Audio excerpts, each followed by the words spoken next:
हिंद महासागर में चीन का दखल देखने को मिल रहा है और ये दखल अब बढ़ता ही जा रहा है। मालदीव में तैनात किया गया है चीन की तरफ से ये जासूसी पोत। हिंद महासागर में जासूसी का अंदेशा व्यक्त किया जा रहा है, जो कि चीन की तरफ से यह हरकत हो रही है। एक बार फिर आपको बता दें कि ये जो जहाज है कई अत्याधुनिक तकनीकों से लैस है और इससे अलग अलग इलाकों में खतरा बढ़ता हुआ जासूसी को लेकर समझ में आ रहा है, क्योंकि अगर चीन यह हरकत कर रहा है, मालदीव उसका साथ दे रहा है, तो भारत की जासूसी और अलग अलग इलाकों की जासूसी इस जहाज के माध्यम से चीन कर रहा है। हिंद महासागर में इसके पहले भी चीन ने दखल अंदाजी की और इसके पहले भी जहाज उतारने की यह हरकत चीन कर चुका है। एक बार फिर यह जानकारी मिल रही है कि मालदीव में तैनात किया गया है जासूसी पोत। पहला जहाज अंडमान द्वीप के पास तैनात किया, दूसरा जासूसी जहाज मालदीव में तैनात किया, तीसरा जहाज मॉरिशस में तैनात है।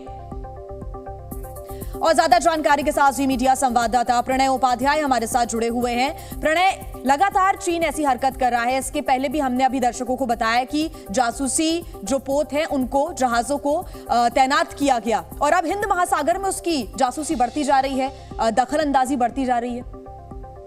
केवल जासूसी जहाज ही नहीं जी, अगर आप देखें हिंद महासागर के पूरे इलाके के अंदर चीन की सक्रियता, तो उसकी सबमरीन्स हो, चाहे उसके ये जहाज हो, जैसे कि शियांगयांग होंग-3 ये जो जहाज है जो मालदीव पहुंचा है, ये बीते 1.5 महीने के अंदर दूसरी बार पहुंचा है। और अगर आप देखें कि मालदीव ही नहीं बल्कि श्रीलंका के अंदर भी इसी तरह के जहाजों की सक्रियता देखने को मिली थी। और कब देखने को मिली थी?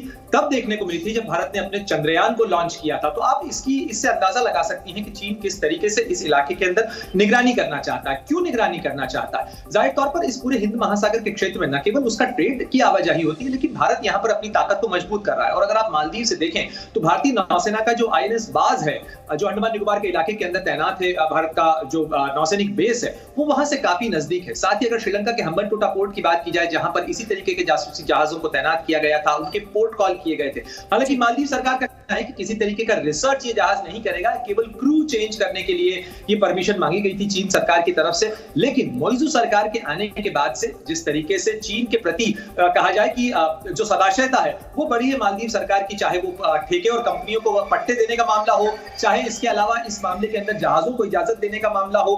भारत के प्रति जो है जो नकारात्मकता देखने को मिल रही है, तमाम मुद्दों को, कड़ियों को देखकर जोड़कर देखना चाहिए कि चीन किस तरीके से अपने फुटप्रिंट्स अपने इस पूरे इलाके के अंदर मजबूत करना चाहता है। और कहीं ना कहीं एक बार आसान भाषा में दर्शकों को बताएं, क्योंकि आप कह रहे हैं कि परमिशन ली जाती है, तो क्या उस परमिशन के बाद कोई प्रोटोकॉल्स होते हैं जिनका पालन किया जाता है और उन प्रोटोकॉल्स का क्या पालन चीन करता हुआ नजर आया है? क्योंकि उसकी हरकतों से तो ऐसा नहीं लगता है। प्रणय, देखिए, जहाज किसी भी देश का अगर होता है तो उसका जहाज उसकी एक सॉवरेन टेरिटरी की तरह होता है। परमिशन जरूर ली जाती है पोर्ट कॉल के लिए, यानी किसी देश के बंदरगाह पर कोई जब जहाज पहुंचता है किसी कारण से, तो वो सरकार से परमिशन लेता है कि हमारा क्रू यहाँ चेंज होगा या हमें खाने की जरूरत है, क्योंकि ब्लू वाटर्स के अंदर ही बहुत लंबे समय तक जहाज रहते हैं और बहुत लंबे एंड्योरेंस जहाज हैं। जैसे अगर शियांगयांग होंग-3 की बात आप करें तो ये काफी उन्नत जहाज है, लंबे समय तक समुद्र में रहता है, लेकिन खाने की जरूरत और बाकी चीजों के लिए किया जाता है। लेकिन उस जहाज पर क्या हो रहा है? क्या मालदीव की सरकार ये जाके कर सकती है कि उसके अंदर कौन से रिसर्च इक्विपमेंट लगे हुए हैं, किस तरीके से वो वहां से डेटा कलेक्ट कर रहा है, और उसकी नजर क्या मालदीव के बारे में है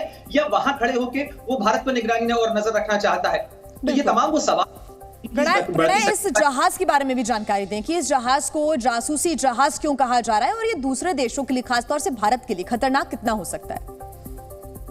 देखिए, तकनीकी तौर पर अगर देखा जाए तो ये वो जहाज है जिसे DP-1 कहा जाता था। चीन की जो टेक्निकल परिभाषा है उसके अंदर कहा जाता है। चीन ये कहता है कि इस तरीके के जहाजों का इस्तेमाल वो अपनी सैटेलाइट पोजीशनिंग के लिए करता है, क्योंकि बहुत सारे सैटेलाइट इंटरनेशनल स्पेस स्टेशन में भी उसकी मौजूदगी है और इसलिए वो उनकी पोजीशनिंग करने के लिए इस तरीके के रिसर्च वेसल्स का इस्तेमाल करता है। इसके अलावा जो मरीन रिसर्च होता है उसके लिए इस्तेमाल किया जाता है।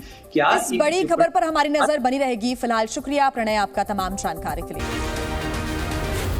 Z News।